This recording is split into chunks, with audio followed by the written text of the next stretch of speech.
मेरे ज़वाल से पहले ही मुझे छोड़ गया। हसीन तो था ही, ज़हीन कितना था। मतलब हसीन तो था, वो खूबसूरत तो था, लेकिन ज़हीन कितना था। उसे पता चल गया था कि मेरा ज़वाल शुरू हो चुका है, मैं अब नुकसान की तरफ जा रहा हूँ। तो उससे पहले ही उसने छोड़ दिया कि यार इसके साथ रहूँगा तो मैं भी डूबूंगा, खुद तो डूबेगा साला, मुझे भी डूबेगा। इसलिए उसने छोड़ दिया। उसको पता ही नहीं था कि मुझे तैरना आता है, मैं फिर ऊपर चढ़ जाऊँगा। और वही हुआ उसने छोड़ा, मैं फिर से बाहर निकल गया, मैं दोबारा ऊपर चला गया उरूज पे। वो बेचारा ना हाथ पे हाथ रख के बैठा हुआ, अब देखता है यार ये क्या हो गया मेरे से यार हैं।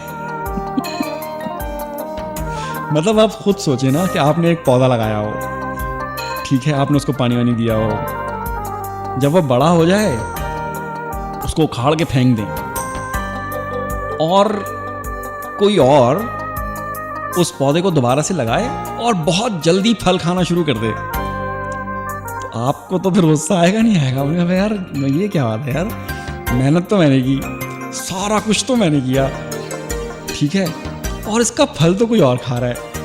भाई अब क्या करें, तुम्हारे नसीब ऐसे, तो हम क्या कर सकते हैं इसमें भाई? बताओ, हमने बोला था उखाड़ के फेंको है कि नहीं?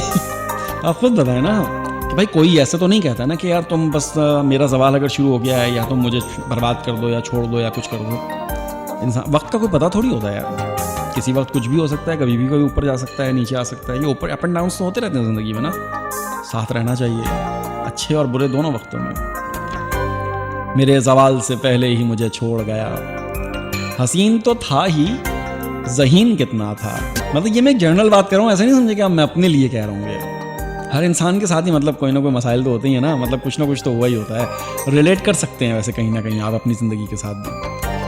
जो बात आपको अच्छी लगती है ना, वो सिर्फ इसलिए अच्छी लग रही होती है कि कहीं ना कहीं वो आपकी ज़िंदगी के साथ रिलेट हो रही होती है। कोई ड्रामा, कोई फिल्म, कोई डायलॉग, कोई भी किसी किस्म का कोई जुमला अगर आपको छू रहा होता है तो उसका मतलब होता है कि वो कहीं ना कहीं आप उसे रिलेट कर रहे हैं अपने साथ, तभी आप कह रहे हैं हाँ यार ये बात तो सच है ना।